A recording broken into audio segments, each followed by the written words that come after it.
Well, a group of exceptionally talented young athletes will become instant millionaires tonight. Well, after they sign their signing bonus. But we're just hours away from day one of the NFL draft. While it is glamorous, instant money and instant fame come with a lot of pressure.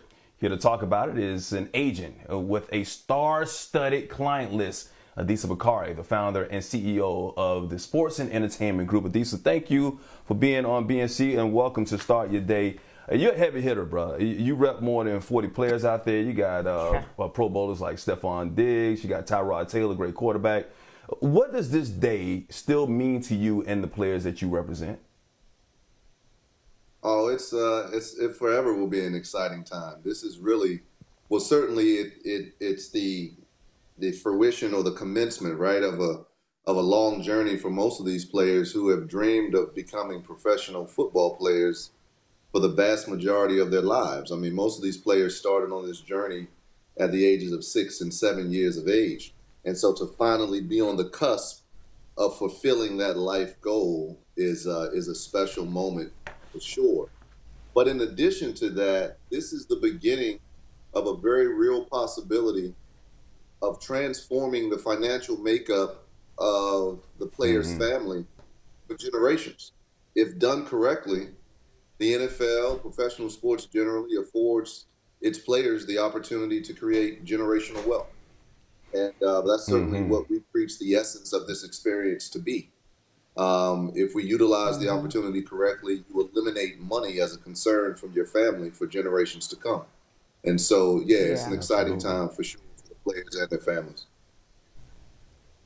So you said it, I think, 3 times, if it's done correctly. And, with the spotlight, the money, the fame, there's enormous pressure, as Mike talked about in the intro there. What advice do you tell these young men about managing their finances and growing the money? Because what's announced in the press, as I'm sure you have to have that conversation with them, is not what ends up in their bank accounts. Sure, and that's certainly the point. I mean, aside from the kind of basic reality that there's a gross number on your paycheck and then there's a net number, introducing these young men for the very first time of what Uncle Sam really means, right, in the way of their wallets. Remember, this is the first time that many of these young men will have ever worked at all, right?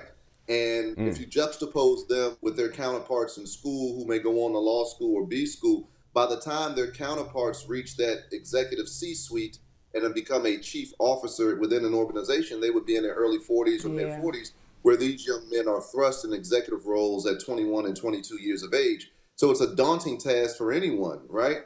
But one of the things we instill is understanding what you know and what you don't. And the thing you've become expert at over the past, 21 years or however many years you've been pursuing this goal is playing the sport.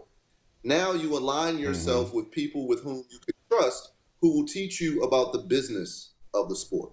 The fact that you're thrust in an executive level position just by being drafted does not, in and of itself, make you an executive. And so it's imperative that the people with whom you surround yourself, the athlete surrounds himself, are skilled at their Yes. respective, expertise or vocations, that they are certainly well intentioned, that certain due diligence has been done as to the background of these individuals, and that they provide value. For those individuals who, just continue to keep the hangers on and the homies and all that, and that makes up your circle. Yeah, don't be surprised when that story comes crashing to a disappointing end. I tell my clients and prospective Yeah. clients all the time, all the fake bravado doesn't really move me. You know more people who have gone off to play professional sports to come home with nothing but stories than you do those who have transformed their families for future generations. So all the fake toughness, I know you're afraid as well about not blowing it. So make sure you take this process as seriously and as delicately as it deserves. And in doing so, God willing, you stay healthy. And I always say, stay the person your family raised and not be too mesmerized by these bright lights, as you alluded to earlier. If you can do those things, then certainly, yeah, the end goal of generational wealth is within reach.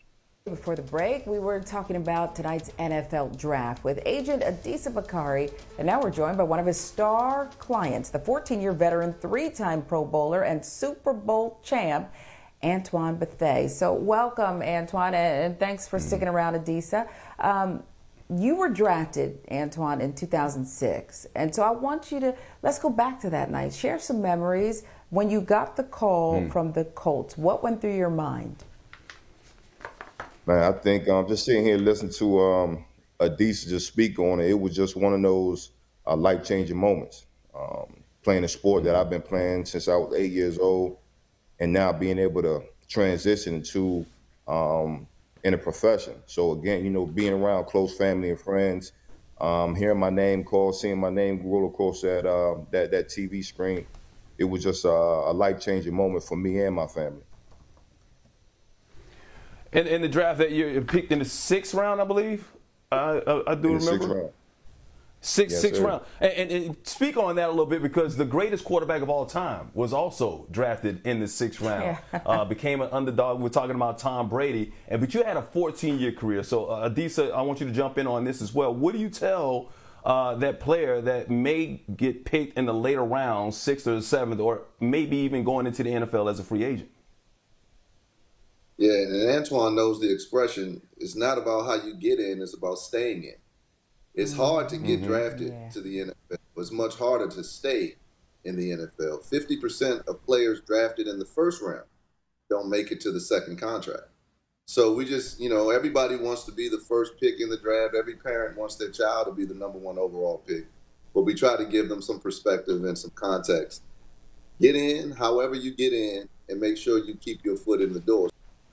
Antoine, tell us, because everybody comes out of the woodwork, right? You're not just getting a chunk of money. You're on the world stage, famous. What happened that night?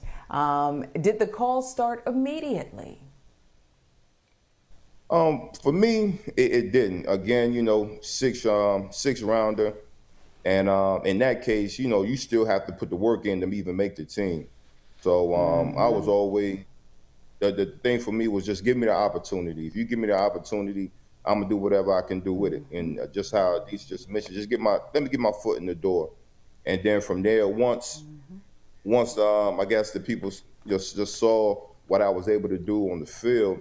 Again, that notoriety started to gain, and your cousins and more friends started coming out of the woodworks, and like you said, more phone calls started to happen.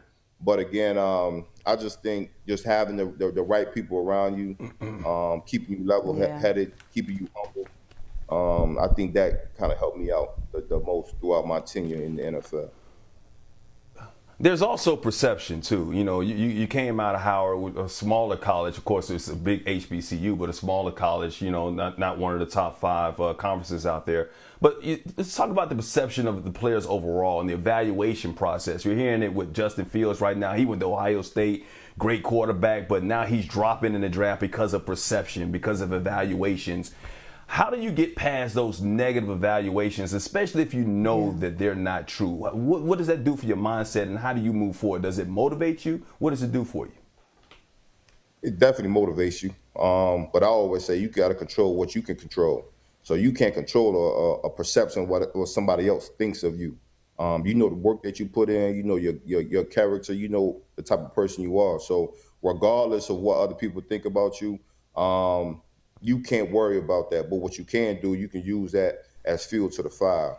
Something that I did. I just kind of consider myself an underdog, regardless of me attending an HBCU or going to a smaller school. I knew I could play ball. And once you put me up there with the other guys, I was going to prove myself. So again, whether, good perception, bad perception, you got to put that to the side and just stay focused on the end goal. Yeah, we're almost out of time, but I want to stick with the HBCUs because, you got Deion Sanders, Eddie George coaching. It seems to go ebb and flow, but more and more players are saying, you know what, I want to play for an HBCU. And your 14-year career at the highest level, Super Bowl champ, you're proof that these schools should be considered. What would you say to that young talent out there who is still deciding? I would say this, my 4 years at Howard, the best 4 years of my life, the best experience in my life, just as far as a young Wow. black man in this world, and an athlete, So regardless of where you go to school, if you can play, they're gonna find you. As far as the scouts, so again, Yeah. the HBCUs, we're not on TV on Saturdays. We don't get that. We're not playing in front of 100,000. But please believe me, it's a rich history on those campuses, and you'll get a lot more out of your experience going to attend a HBCU. Just X out Saturdays, but that Monday through Friday, that Sunday, when you go into class and you seeing those powerful names in those buildings, and for one time in your life, you're the majority, you'll get something very, very, very, very serious and something that sticks with you for the rest of your life.